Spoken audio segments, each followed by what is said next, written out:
Welcome to Spidey Classics. Guys, I'm Mike Spider Slayer. Welcome back to Comic Book Corner 2.0. If you love daily comic book content, you like me helping you make decisions on what comic books to buy, guys, hit that subscribe button. You're not going to be disappointed. And I just want to give a big thanks for you guys who watched the first episode of this series. If you want this series to continue, please make sure you give it a thumbs up. Comment at one point so it keeps the engagement up and it gets the series out there to new viewers. So hopefully you will enjoy this week's episode as I tackle another 3 issues of comics that are from my personal collection. No digital, no facsimiles. I don't care if they're old. I don't care if they're worth $300. They're going to be held and they're going to be shown. Love doing it. And this is a new segment at the end of this episode where I'm going to give you a Spidey question and hopefully you guys will answer it. So with that being said, let's get started with this week's episode. Here we go. Are you ready for this one? The first issue that we're talking about is The Amazing Spider-Man. This is issue 47. Iconic cover here. John Romita Sr., right?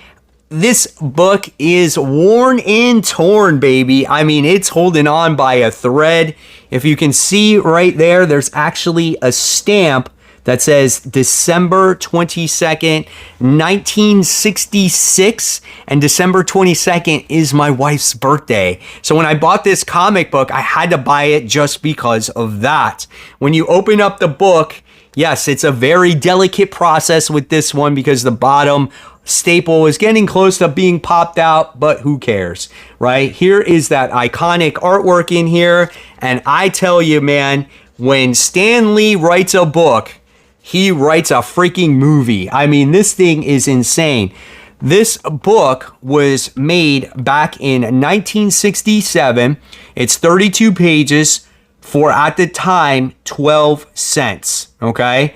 John Romita Sr. does the interior artwork in this book, and it's loaded with a cast of characters in here, including yours truly, Gwen Stacy. And seeing Gwen Stacy drawn in this comic book, bro, she is a knockout. She looks absolutely phenomenal, and I was like, well, no wonder Peter and Harry had a hard-on for her because it was funny to see these two in this comic book fight for her, right?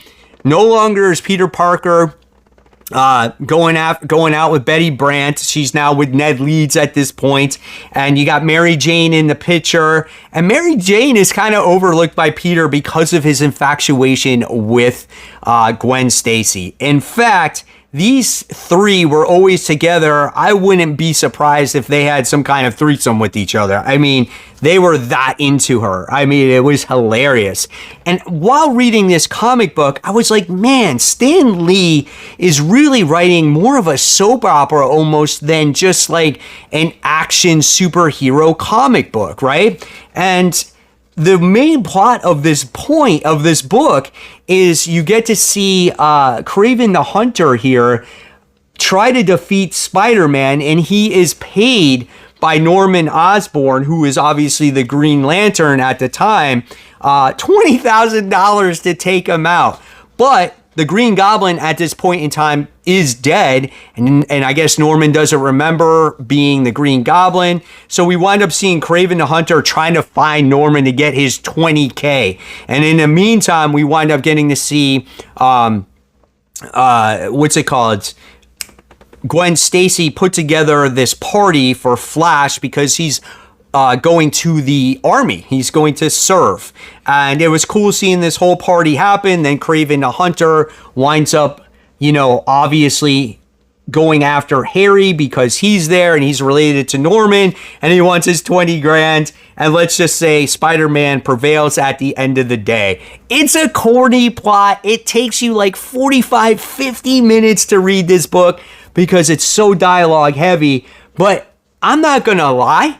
I found myself more infatuated by the relationship of Gwen Stacy, Harry Osborn, and Peter.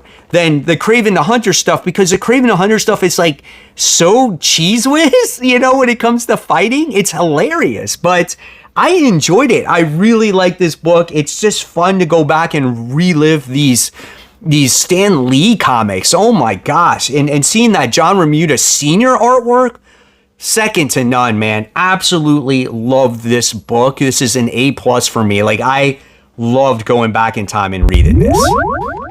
The year is February 22nd. It's 1977, and we have Peter Parker, the Spectacular Spider-Man. This is issue 6. It's a 32-page comic, and at the time, it was 30 cents. It's written by Jerry Conway. The art is done by Ross Andrew. Now, when it comes to this comic book smell, let's smell it. It smells fine for a book that's that old. No issues on it. And then we look at the artwork in here, and unlike Stan Lee's book, this book actually has artwork that you can see. It's not all 9 panels. It has room to breathe. And again, the storytelling already here is much more modernized than it was back in the 60s, right? And yeah, I mean, it just looks cool. It's cool to see all the different characters. You do wind up getting to see like Morbius in here. We get to see Spider-Man fight Morbius. And what this story actually is, it's a retelling of a story that already happened. So if I had to go back and pay attention to what the cover actually said, maybe I wouldn't have talked about this, because it just goes into really kind of like Morbius's origin story on, you know, how he became Michael Morbius, and Spidey fought him in Amazing Spider-Man, and where he's been all this time, because supposedly he is actually dead, and he's trying to feed on other people so he can get strong again. And just like last issue, I think, of Peter Parker Spectacular Spider-Man that we talked about, Human Torch was in that one, teaming up with Spidey here. So you get to see there was quite a history with Human Torch and Spider-Man at the time. This was a story that kind of lost me a little bit. I wasn't all that into it. I think I was taken aback by it, being that it was already like almost like a reprint in its way. So this one I probably would give like an average C. It wasn't the most exciting or dynamic, or maybe it's because I'm not the biggest fan of Morbius either, but definitely have read better issues of Spider-Man. The year is January 1st, 1985, and we're talking about Web of Spider-Man issue 2. So we talked about issue 1 last week, and this one is 32 pages, and the price at the time was 65 cents for this comic book. It's written by Luis Jones Simonson, and the art is done by Greg LaRocco. When it comes to this artwork in this book, I'm telling you, man, it's solid. Second issue in the row where I really like the artwork. You got these Vulturians that are wearing the Vulture's tech. I think they looked really cool. You know, you do get to see some great action scenes between Spidey and these characters fighting each other in here. So and it's funny to see these ads, like again, the workout ads with these dumbbells and stuff like that. There's just so much here. There's so much great story. We got Mr. Robinson and Jay Jonah going at it with each other, talking about what Spider-Man stories to publish, and just really a lot of fun.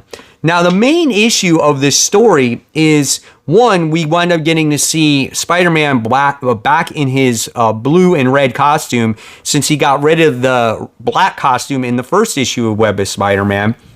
And we wind up seeing the Vulturians trying to go after Spider-Man again, because they feel like, all right, if we can rob this bank that we want to rob and take on Spider-Man, the Kingpin is going to notice us, and they're going to make his, you know, he's going to make us one of his right-hand men, like, you know, and so that was their goals, to make the big time.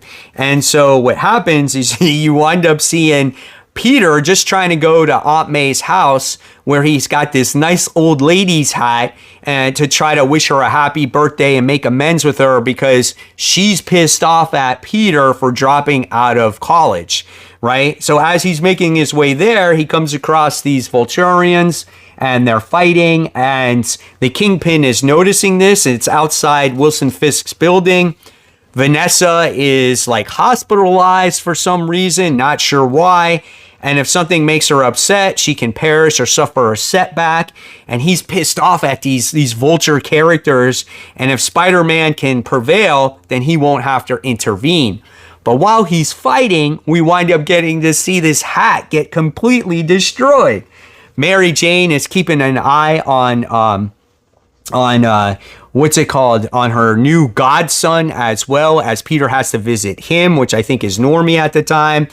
And at the end, you wind up seeing Spider-Man prevail. Kingpin is happy and does Spider-Man a solid and gets him a new old lady's hat. And he's like, I don't know why you need this hat, but let's consider ourselves even at this point in time. This book was hilarious. It's like such a cheesy like story, but I really enjoyed it. I had a lot of fun. You know, these Vulture characters are very like generic, like even their names are generic, like Honcho and Sugar Bee and Pigeon and all this other stuff. And there's some other random ladies on the top of the tower where their names are all rhyme, like Roddy and Dottie and all that weird stuff. But hey, man, it's a good book. I really had a blast with it. And that's what it is. It's a blast from the past. I gave this one a B+. Great read, man. So here we go. The Spidey question of the day. And it's a good one for the first one. I want to know, why did you fall in love with Spider-Man in the first place? So let me know in the comments section below. And there you have it, my webheads. There is the second episode of Spidey Classics. Did you enjoy it? Again, let me know always in the comment section below to let me know how I have done with this series so far. And of course, guys, if you love the content, I'll leave you more content right here for you to click on. And of course, support the local comic shops. Keep buying, keep collecting, but always remember, read your comic books so we can have great comic conversation. Guys, thank you so much for watching. I'll see you on the next video.